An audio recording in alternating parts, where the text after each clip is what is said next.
Hey, are you a closet writer? Have you been writing your story for years, secretly, or maybe not so secretly? Is it your time? Do you have an unpublished manuscript that deserves to be out there? Let us help you. My name is Vin Dacquino. My number is 845-206-7703. Call me. I'd love to have you on this show. Talk about what your story is. Maybe we can help push you over that edge. Finally, get your book out there where people deserve to hear your story. Our guest today has been writing his book for 8 long years, and it's a wonderful story, and he is a wonderful author. Today, we're going to have him on here to talk to you about his experiences, who he is, what he is, why he writes. My name is Vin Dacquino. His name is Charles Milou. Charles. Hi, Vinny. Let's talk writing, buddy. Okay. Talk to me about who you are, what you do, and this book, this story that's inside of you begging to come out. Well, a friend of mine some time ago asked me what I was writing about. And I said, you know, if I had a choice, if there were 3 lives put on the table here, and I had a choice to pick one, the one that I lived is not the one I would have picked. However, looking back, it's been very interesting. It's been very diverse and very interesting. And I've been very fortunate to, at least in some form, remember most of it. And remember it vividly. And so as a result, I've been putting it down. The way this started, the way this began, was I was actually tutoring a friend's daughter in language. They were foreign language speakers, and she needed to up her SAT scores in English. And I began working out of the SAT workbook with her, and reading all of these excerpts from writers I haven't read in 30 or 40 years. And one day I said to myself, I could probably write as well as some of this. Yeah. And as a result, I began to just put down things that I remembered about my life. And a little at a time, it's come together. Yeah, I speak to writers all the time.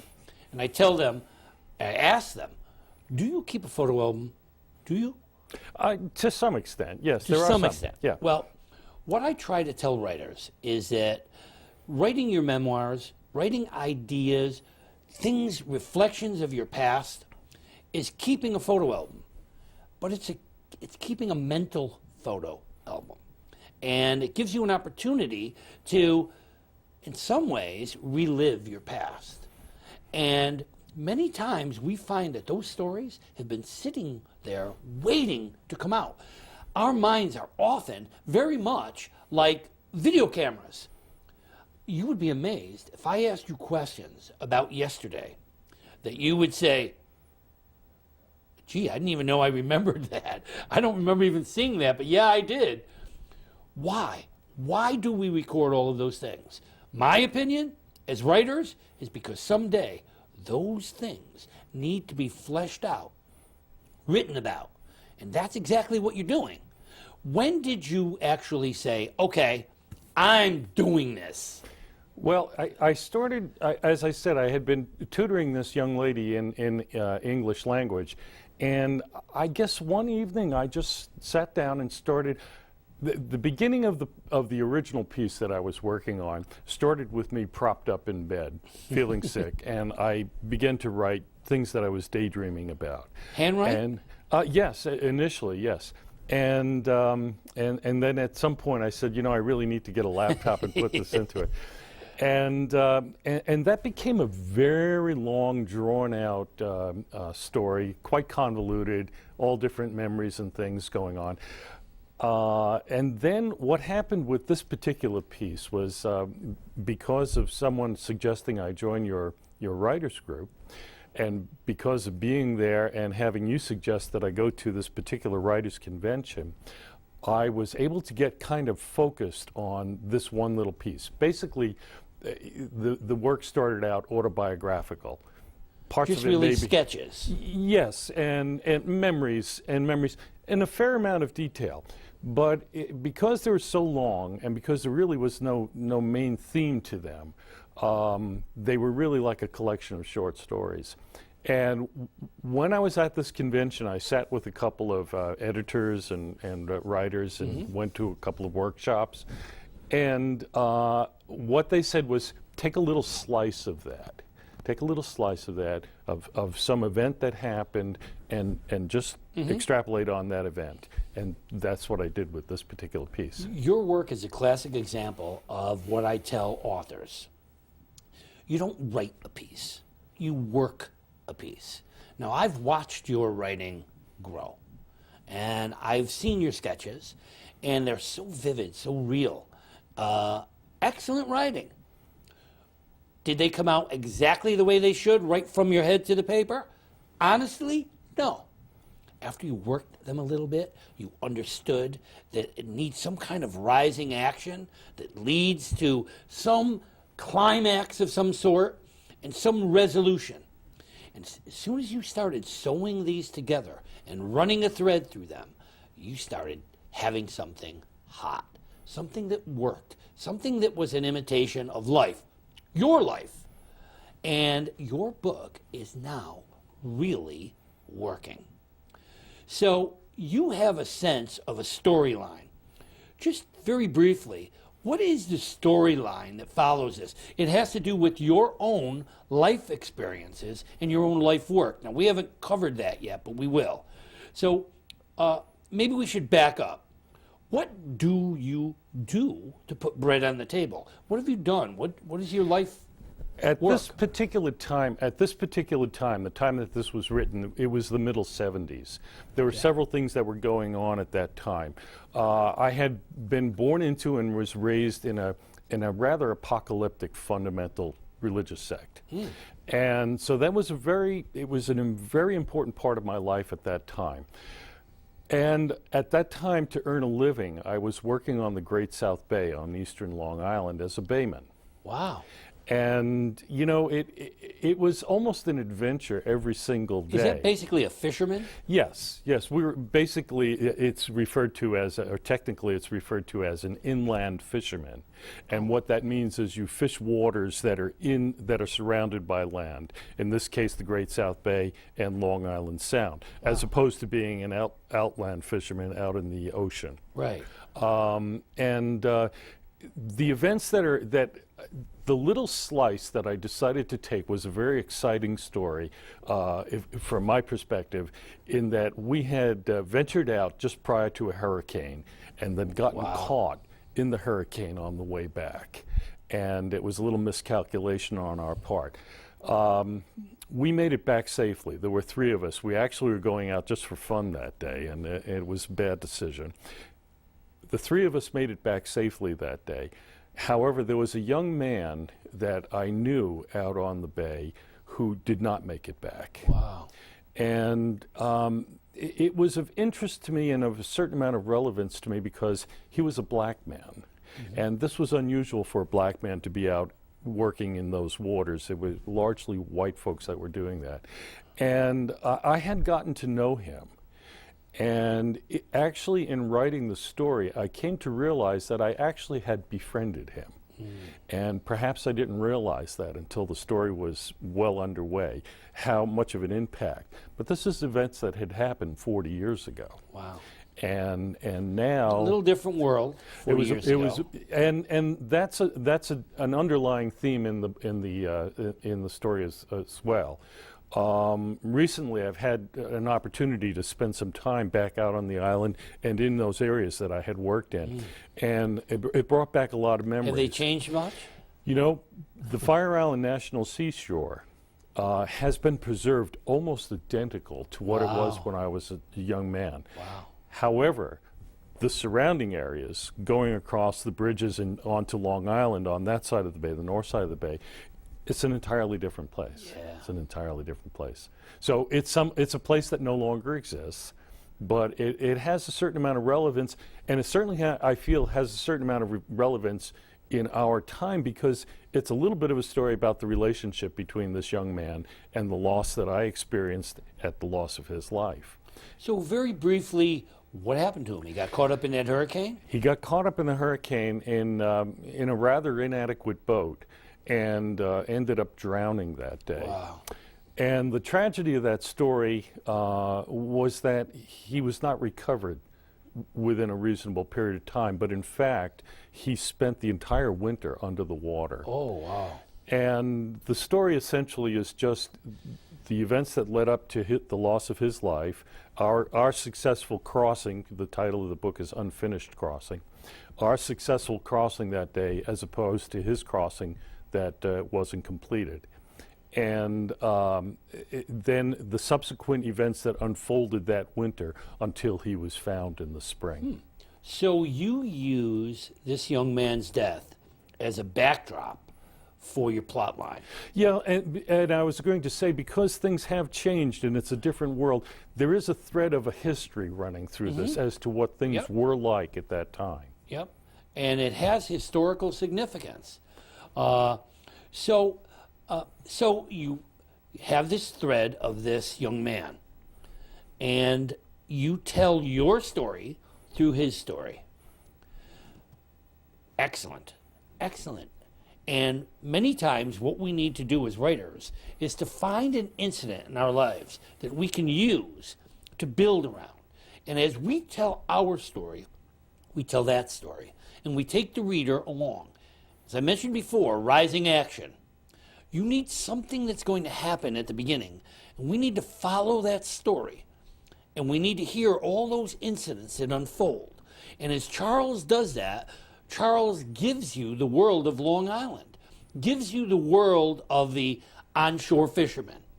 Not dolphins and huge fish, eels and mussels and clams and clams oysters, and scallops. So it's a different kind of fisherman, which is very important because it has historical significance. It gives us a sense of who these people are and what they do, and we get to see Charles's world through Charles. So you have little incidents that tie into that incident. And the climax, I imagine, is when they find the body and the significance of that. So talk to me a little bit about some of those little sketches and how you managed to sew them together into a storyline. Well, as I had said,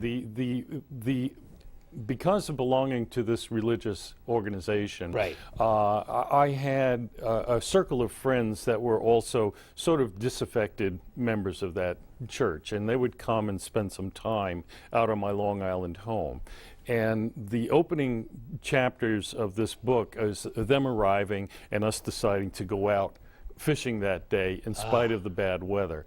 We got an early start in the morning, and as I had said before, we got caught in the storm on the way back. So we're talking big boats and little boats. Actually, small boats. These were the boat that I had was only 20 feet long. Wow. But they were kind of like little tugboats. They were self-bailing, self-righting, and they were able to manage this kind of water. Now you would get these fish or eels or clams, This particular and you they would were clamming. gather them and sell them, is that? Yes, yes. So you would make money on... There was actually a very important industry on the island at that time. It was the catching of shellfish and certain inland fish, and then selling them at the market. Wow. Fulton Fish Market depended heavily. So that's on how you made a Eastern living, Long Island. basically. Oh yeah, and it was a very serious and good living at that time. Tough, though. It was. You're fighting the weather, you're fighting all kinds of things. It was a hard living. Now, yes. one of the things I love about your book is the interaction between characters. There were some times when some of these fishermen clashed, and there was a little stealing that went on once in a while. There was taking over territory, and it wasn't all fun and games. It wasn't just jumping in the boat, go get a bucket of clams, sell them, and spend the money wonderfully. Yeah. It was a lot of conflict. Talk to me about the conflict that makes this book work. Well, I think the events that you were referring to, there's not a lot of fighting going on in the story. But there was, in my life, one particular event that was noteworthy, and I told the story about it. Essentially it was competition between people that were working. There was a certain amount of resources available, and of course once it was found out that there were a particular bed of clams, for example, to be harvested, there were other people that wanted to get in on that. And so there was always a little bit of a conflict there. Generally, there were groups of people that worked together on a friendly basis, and there were some that were unwelcome. This particular story happened to be about a couple of young men that were not particularly welcomed at that particular time, and there was a bit of a fight. Another thing about writing is revelations. My grandson always teases me, and when I tell him I'm going to do a talk at a school or wherever I go, he says, "Pop, don't worry about it. Just give him some of your sayings." And when he talks about my giving him some of my sayings, what he's talking about are those revelations that I've come to in my writing. And as I write my books, and you know I've written a number of books, I have certain themes, certain things that are inside of me that I need to explore.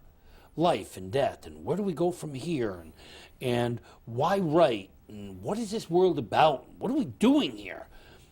So I sometimes find myself talking in quotes. And I have what I believe are some pretty quotable quotes. These are my revelations that I get through my writing. I'm sure you have revelations in yours where you write it and you say, yeah, that's my point. What are some of those revelations? Actually, in the very beginning of the book, after the title on the fly page, there's a quote, and it simply says, "An ancient Egyptian aphorism: when a man's name is spoken, he lives." Wow. Yeah. And during the course of the writers group, someone had mentioned to me that this story was about the humanity of this young man who was lost, and the fact that someone remembered him all of these years later was a testimony to his humanity. And so the second page, the second page, if I read it Would you like to correctly, read from that second page? I will. Go ahead. And it's only, the second page is a single line. 40 years later, I still see Hector slipping through the backwaters of my memory. You know, not only have I heard much of your writing, you've heard some of mine. And you know that in books such as Hauntings of the Hudson River Valley, that's exactly what I'm about. I sometimes am haunted by people who've lived before us, such as George Denny, the 17-year-old boy who was arrested and then at 18 hanged for murder. I feel that kid's story. I feel that kid talking to me, wanting his story told. And I found myself researching that to tell this sad story of this boy's very short life. Sybil Luddington, when I started doing her biography, it was a completely different biography. She was the mother of 6 children. She's not. She married a guy named Henry. She didn't. She had a son who was a hero in Kansas. He wasn't. So I almost feel that Sybil was kind of pulling on my strings to get that story told. So I'm not surprised that Hector is knocking at your door and wanting to tell you his story. And my question to you is, what is that story? What is Hector trying to say to you? I'm not sure yet, only because I've gotten involved in writing a lot of the historic part and the interesting action parts of the story. I do make allusion to the fact that Hector is, during this duration, under the water. I have a feeling that this is building to something important that I haven't yet quite put together. So wonderful. And the reason is that we have to remember this took place in the middle 70s, and the social interaction between black people and white people at that time was really kind of just forming. It was nascent and developing. And then of course we've seen a lot happen over these decades. Sure have, even recently. And because of where we are at currently, I feel there's a certain amount of relevance to this, that this young man, number one, had the audacity to almost trespass into this white man's world, and how he was or was not accepted in that white man's world, and then his unfortunate demise. And I, in the end of the book, I come to the feeling that, in fact, I suffered a loss because he was lost.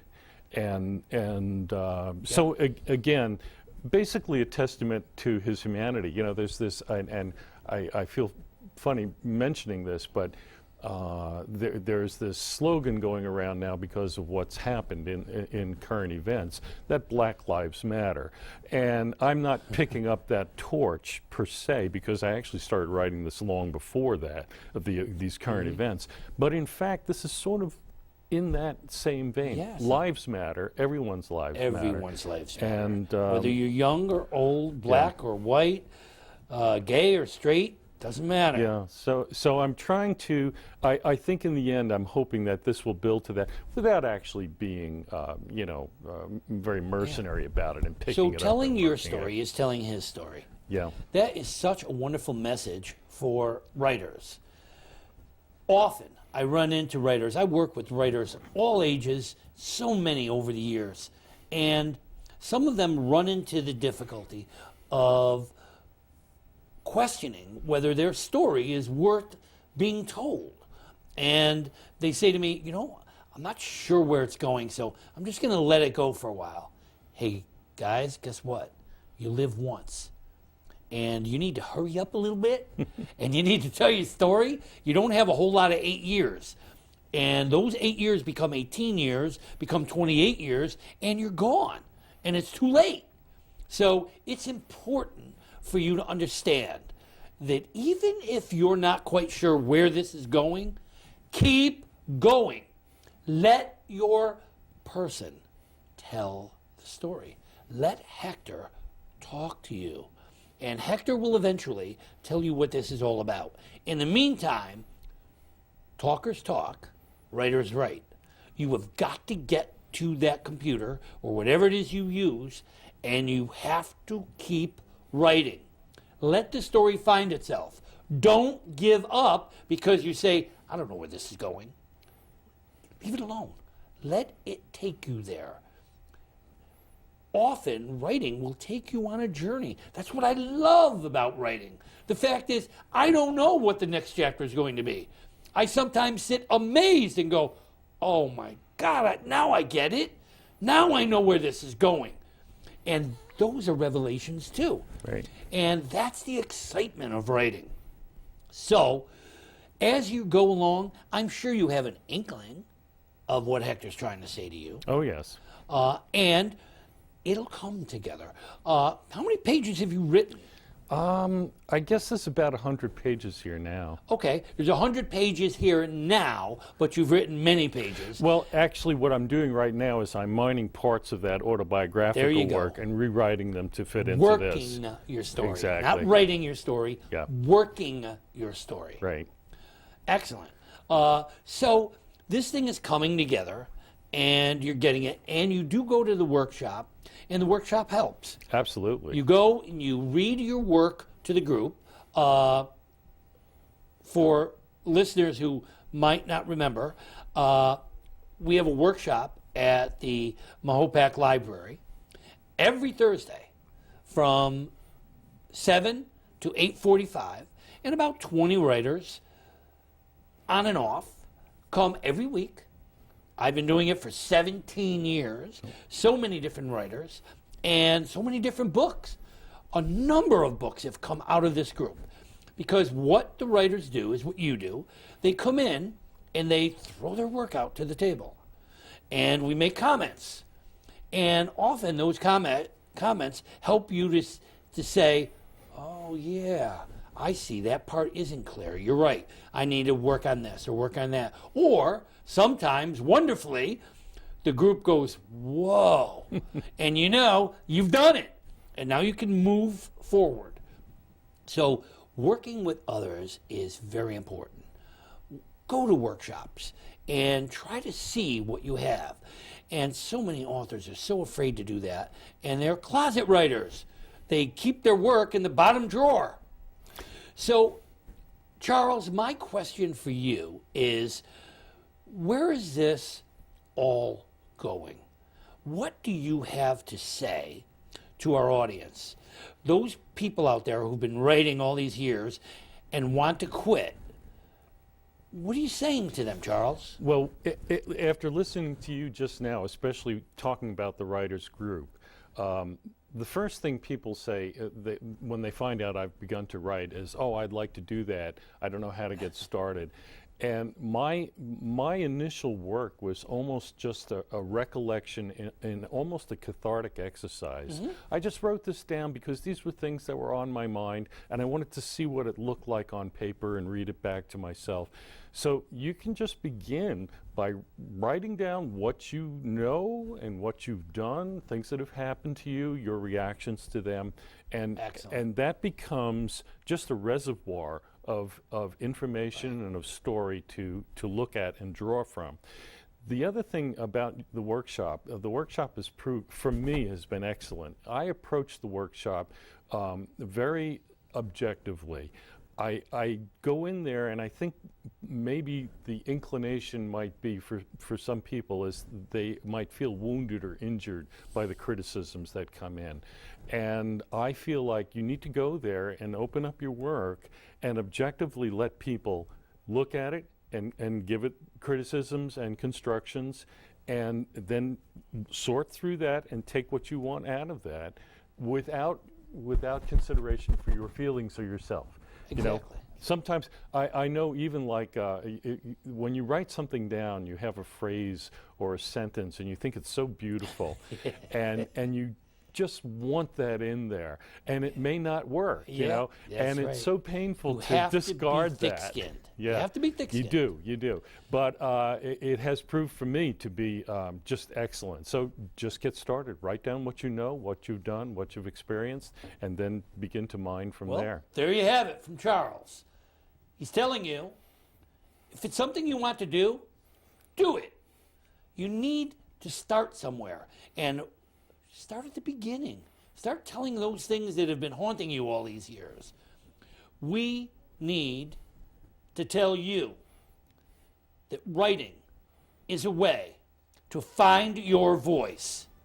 Find it, say what you need to say, be heard. Charles, can't thank you enough Thank you, Eddie, for being willing to come here and share this experience of writing. You think you're a writer? Don't talk about it, do it.